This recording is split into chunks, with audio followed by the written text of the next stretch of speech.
Hi, and welcome back. For any new people, my name is Tamika. I'm a nurse practitioner and holistic health and weight loss coach. You can click the link in my bio or visit vnpscoach.com to learn more about my services, or you can schedule a free consultation, or you can get access to my book, 10 Simple Steps to Health and Wellness, a Nurse Practitioner's Guide to Reclaiming Your Health. PDF is available on there. So today we're talking about no excuses. No excuses. That was my recent video. And it's not just about excuses pertaining to health or weight, it's excuses in all aspects of our lives, right? I think that we've just gotten so accustomed to, it's almost like a knee jerk reaction. We say we're going to do something or we commit to doing something, and then when we don't do it, there's this excuse. And unfortunately, we've come to think that having an excuse justifies why we haven't done whatever it is we said we were going to do. From a health and weight and wellness standpoint, that's going to be a big contributor to poor health and having an unhealthy weight. If you make plans on, making healthy diet and lifestyle changes, and you don't commit and you don't follow through, oftentimes we come up with excuses for why we couldn't do it. Now, granted, even if these excuses were good or legitimate excuses, there's still excuses. So I proposed a challenge of 1 week of no excuses. So does it mean that you're going to absolutely do everything you say over the next week? Maybe not. But if you don't do it, instead of coming up with some excuse to justify you not doing it, what you're going to do is accept responsibility for the fact that you didn't do it, and then come up with some way to fix whatever it is that you didn't do or make up for it. So that was the challenge that I put for the last video. Do you guys think that you could do something like that? Do you think it's worth committing to? uh, you know so please comment and let me know what you think about that, the idea of how much excuses kind of rule our lives, and how much better your life would be if you didn't rely on excuses to get you through not doing what you said you were going to do. So, for any new people, once again, my name is Tamika. I'm a nurse practitioner and holistic health and weight loss coach. The link is in my bio. You can go check out, my website and what I do. And so we're talking about excuses today. No excuses. No excuses when it comes to your health, your wellness, your weight. No excuses when it comes to learning a new language or learning an instrument. Whatever it is that you set out to do and you've been making excuses for not doing it, stop. It's time to stop with the excuses. Starting your business, whatever, homeschooling your kids, whatever it is that you've been saying, you've kind of had this idea in the back of your mind. Thank you, Johnny, for the like, and thanks guys for joining. Whatever it is that you've had in the back of your mind that you've wanted to do, but for one reason or another you haven't been doing it, it's still an excuse, even if you think it's legitimate. And so at what point do we say, oh, something is a good excuse or not a good excuse?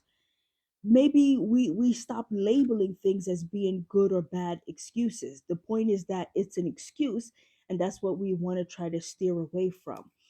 Recognize that you just take responsibility for what you've done, for your own actions. You cannot take responsibility for what other people are doing, but you can take responsibility for how you respond to those things and what you choose to do.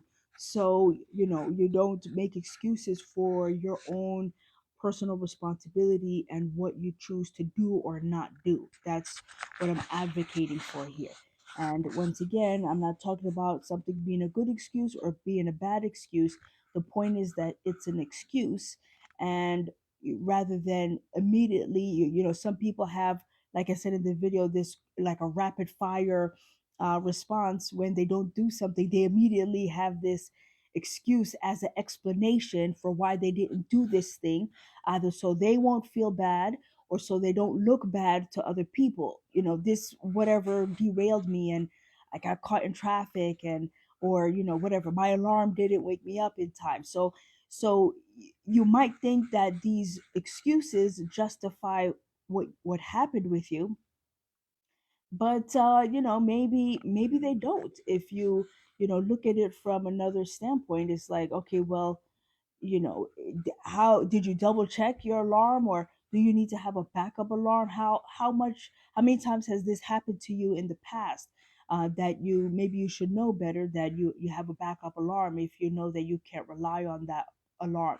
Or you got caught in traffic, do you generally drive when it's rush hour? So logically you would leave a little bit earlier, right?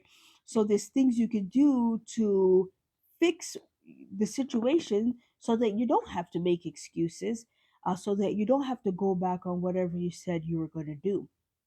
So, from a health standpoint and a weight standpoint, oftentimes we make excuses when we don't stick to the dietary changes that we said we were going to make to help improve our health. I'm going to eliminate bread, let's say, this week. And it's like, well, I came home late last night and I was exhausted and all I had was bread and cold cuts. So I just made a sandwich. Okay, yeah, that's still an excuse, no matter how much you might think that that excuse makes sense and justifies your behavior. It's still an excuse, and you still didn't do what you said you were going to do. And I've spoken about this previously, about lying to yourself, because what that does is it erodes your self-esteem, and it erodes your ability to trust yourself when you say you're going to do something. And if you cannot trust what you say, you cannot even trust your own self. How do you expect other people to trust you and to respect what you say? And so when we make excuses, that's part of the problem of lying to yourself, because if you've justified that behavior this time, you're more than likely going to justify it again and again with more excuses that you think, that'll get you off the hook. Well, whatever, it was a stressful situation, so I just ate the cupcakes because whatever. And you'd be surprised the kind of excuses that people come up with and think they are really legitimate, right? So the point is, just stop making excuses. It's like, okay, I said that I was not going to eat bread this week and I ate bread last night. Okay, so now you take responsibility. Obviously, I didn't do what I said I was going to do. So how can I fix this situation? Maybe I donate my bread to my neighbor. I give it away if I can't stop myself from eating it. Or what could you have done differently if you really wanted to avoid bread? And I don't recommend cold cuts. It's still kind of a processed meat.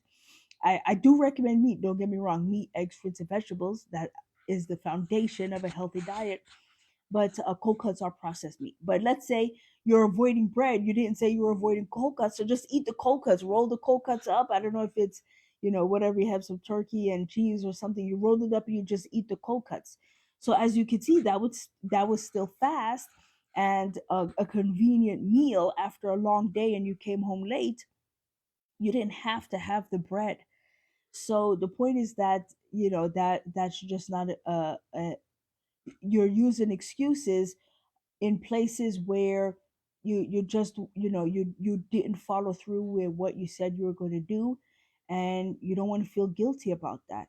So if you come up with what you think is a good excuse, then that helps to kind of settle down any anxiety or depression, or once again eroded self-esteem that can occur when you don't follow through with what you say you're going to do.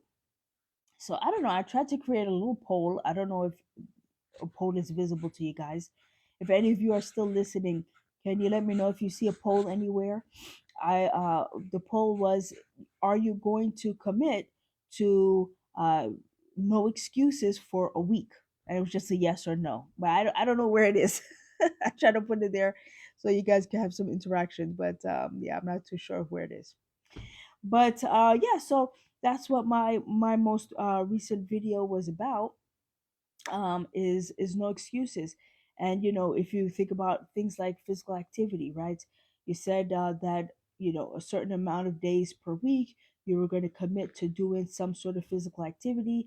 And then it's like, okay, first you decide you're going to do it at the end of the day, but every time you come home you're exhausted from a long day's work. And it's like, okay, that may sound like a legitimate excuse, but okay, well, maybe you should get up a little bit earlier so you can work out before you go to work. You see? So you don't make excuses, you take responsibility and you figure out a way to fix the problem. If you make excuses, then that's all you have are excuses and nothing changes. And if nothing changes, nothing changes, right? So that is just a little bit of encouragement that regardless of how legitimate you think your excuse is, it is still an excuse.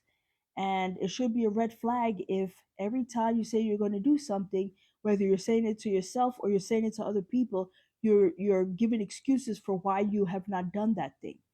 I want to learn a new language, and you've probably been talking about that for years.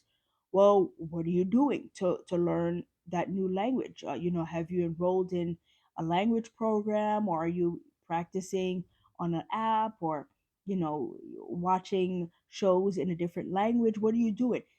Nothing. Oh, I'm too busy, or I don't know what app to use, or whatever. I don't have time.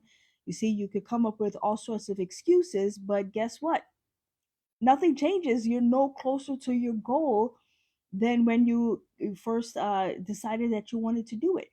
But if you say, well, yes, I've been procrastinating, now I'm going to make a commitment and I'm going to start researching for good apps that can help get me started on the new language. Same thing with an instrument. Whatever, you can apply it anywhere. The point is, stop making excuses. That's the gist of this life. No more excuses. If you say you're going to do something, just do it. And if you don't do it, take responsibility and then figure out what you can do differently to get it done. So guys, once again, you can feel free to comment if any of this makes sense, or if you disagree, feel free to comment. Yeah, let's talk about it, because I find I see it a lot. There's a lot of excuses everywhere, and I think that's a big thing that's driving disease, that's driving obesity even. And you may have people around you, your primary care providers, your family members, society as a whole, the healthcare system, the pharmaceutical industry, say giving you excuses for why you have chronic disease. And it's like everything for you to not take responsibility for your health, because guess what, when you don't take responsibility for your health, you get wrapped up in the system, and the system makes money off of you. So they want you to make excuses for yourself. They want you to not take responsibility for your diet and lifestyle, which will contribute to your disease. And when you don't take responsibility and you make excuses, nothing changes. So you're feeding into the system, and they may say, oh, it's your genetics, oh, it's your age, it's your disability, it's your this or your that, whatever. It's your socioeconomic status, whatever it is. That's why you're sick. It's not your fault. Just here, take these medications, and it is what it is. No, no, those are all still excuses. And you have to really assess the situation, do your research, and figure out what you can do differently to help fix your situation. Maybe you can completely reverse the disease, especially if it's advanced. But if you make diet and lifestyle changes, if you're diligent about those changes, you could see significant improvement in your health, regardless of all those other things that I brought up that are excuses. They are still excuses. And like I said, we're not talking about good excuses or bad excuses. They're just excuses, and they are essentially allowing you to get away with not taking responsibility. So that's just what I wanted to talk about today. I didn't want to make excuses for not doing a live. I didn't do a live for a few days now. And I could come up with all sorts of excuses, right? I've been busy and I had a lot, going on during the week, and whatever. Yeah, I got a lot going on, right? And it's like, okay, yeah, those are excuses. Well, here I have the time and opportunity. Let's go on and talk. I know, not a lot of people come on, but for those of you that jump in and out, or are listening, I want to make sure that I share information that I think is going to be useful for you guys. So I still want to come on and help. Thank you very much, Cricket. And yeah, so other than that, if you guys don't have anything else to add, keep an eye on that video that I made. And like I put in the video, comment no excuse if you want to commit to the 1 week challenge of no excuses. And once again, it doesn't mean that you do absolutely everything you say you're going to do, but you make the effort to do what you say you're going to do. If you don't do it, just accept it for what it is, no excuse, and figure out how you can fix the situation and do right the next time around. So that's the no excuse challenge. And so for anybody who's still listening, go and check out some of my other videos. They're generally about health, wellness, and weight loss. You can follow, you can comment, and or you can message me or click the link in my bio if you're interested in learning more about my health and weight loss coaching service. So you guys have a good rest of your evening, and thanks for joining.